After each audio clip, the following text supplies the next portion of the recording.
伊斯坦布尔旧称君士坦丁堡，作为土耳其的第一大城市，是世界上唯一一座横跨欧亚两洲的城市。这里曾是古代三大帝国罗马帝国、拜占庭帝国以及奥斯曼帝国的首都。自古以来，伊斯坦布尔就以绝佳的地理位置、丰富的历史遗迹和令人着迷的融合性文化而著称。这里的清真寺、博物馆、教堂、宫殿、大街小巷，从人文景观到自然景观，都让人流连忘返。伊斯坦布尔市区被博斯普鲁斯海峡分成3块，东边的亚洲区，左边北部的欧洲新城区，以及南部的老城区。新老城区之间隔着景色优美的金角湾，在这里可以搭乘地铁、渡轮、公交汽车等方式游览这座城市东西文化的交融，古典与现代交辉相映的世界名城。而当你在老城的小巷中漫步的时候，仿佛时空会把你带回到奥斯曼帝国的鼎盛时期。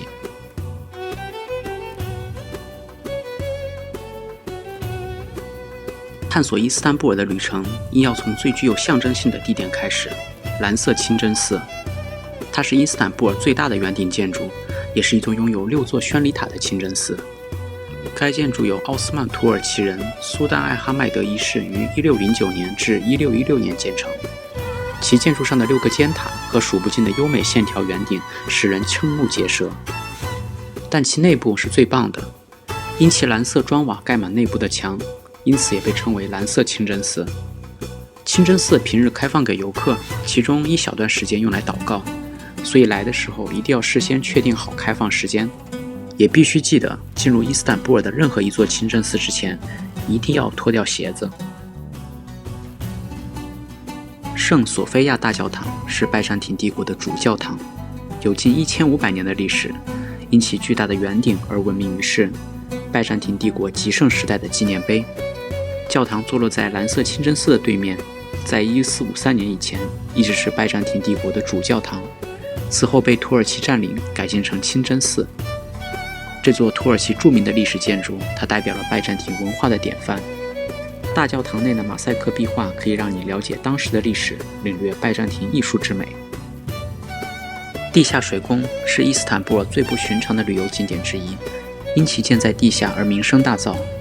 最初它是君士坦丁堡拜占庭帝国的供水系统，进入水宫就仿佛走入了伊斯坦布尔的另一个世界，耳畔回响的全是水珠陆续掉落水面的清脆声。地下道路旁矗立着一排昏暗的路灯，营造出一种宁静而悠远、神秘而朦胧的氛围。整座水宫有足球场那么大，336根高9米的石柱支撑着巨大的砖制宫顶，相当壮观。每根柱子上雕刻着精美的浮雕，各具特色。西北侧矗立着2根倒置的美杜莎头像支撑的柱子，让人叹为观止。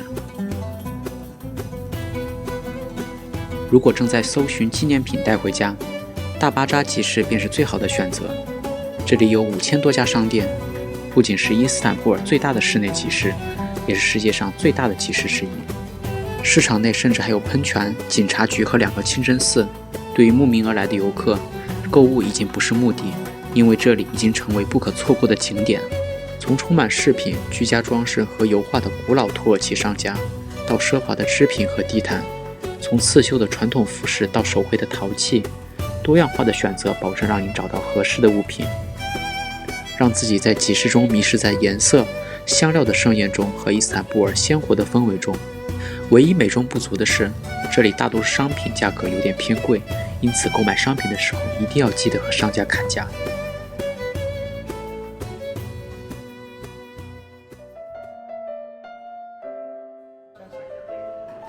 清晨不妨尝试一下土耳其当地的传统早餐 menemen， 就是土耳其版本的西红柿炒蛋。menemen 这个词语来源于希腊，意思是洪水或者溢出。这个名字一方面隐含了土耳其与希腊那交互影响的历史，一方面也有河流溢出所带来的肥沃土壤而形成的意义，同时还非常形象化了这道土耳其番茄炒蛋的感觉。吃的时候一定要配上香酥的面包，营养丰富，是早餐的首选。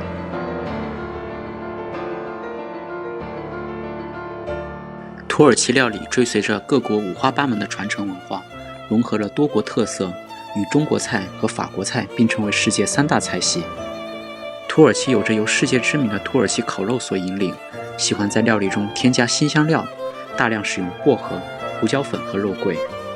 土耳其披萨，简称 pide， 通常是椭圆形薄薄的，擀成薄饼烘焙而成。这是一道用牛肉或者羊肉做成的美食，不像瑞典肉丸的球状。它的肉丸有时也会做成饼状，既可以搭配三明治，也可以搭配沙拉，甚至可以把土耳其酸奶浇在上面。瓦罐炖肉是土耳其卡巴多奇亚地区的特色美食，它是将牛肉或者羊肉以及一些蔬菜放在瓦罐里，罐口用面团密封，放入明火烤炉里慢慢炖上几个小时。上菜时，服务员会用一把榔头将罐头很有技巧地敲破，仪式感满满。如果你不喜欢牛羊肉的膻味，也可以点一些鸡肉混合沙拉，还有一种加柠檬草酱的酸奶，清新可口。酒足饭饱之后，别忘了最后品尝一下土耳其的国民甜品巴克拉瓦。它是由剁碎的果仁夹在薄如蝉翼的面皮之间，像千层饼一样一层又一层，涂上奶油，再刷上糖浆和蜂蜜。所以吃的时候一定别忘了配上土耳其红茶来解腻。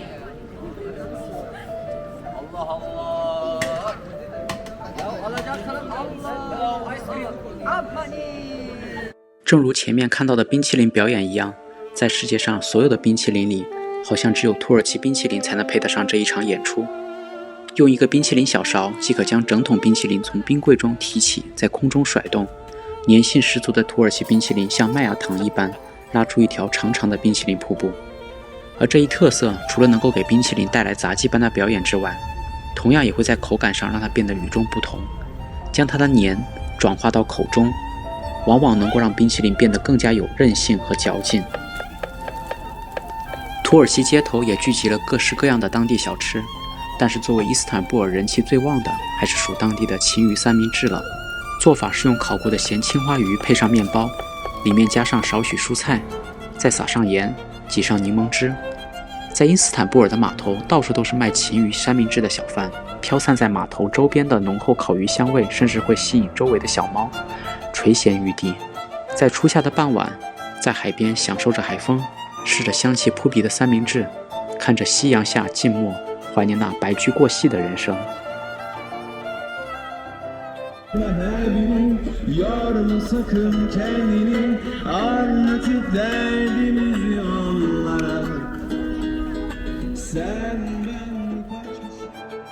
在伊斯坦布尔的街头，我仿佛找到某种意义。有时候，最美的东西不在景区，而在街头。那些最鲜活的色彩和图案，那些最真实的善意和不可思议。从老城到新城，我看见数千年的历史流淌在泛黄的石墙之上。从塔克西姆广场上的歌群到加拉泰桥上成排站立的渔夫，从香气袭人的埃及市场到人满为患的大巴扎，我看见属于这座城市的魅力。我曾试图想象这座伟大城市的模样，那会是一个夏季的黄昏，海风肆意地掠过博斯普鲁斯海峡，金角湾波光潋滟，白色的海鸟不知疲倦地飞翔。在波光粼粼的海面，数座清真寺闪耀着动人的金色光芒。欧洲在左，亚洲在右，这是伊斯坦布尔这座城市引以为傲的一张名片。船只沿着既定的路线逐渐远去，我们就这样带着满满的回忆，告别伊斯坦布尔，告别土耳其，天高路远，江湖再见。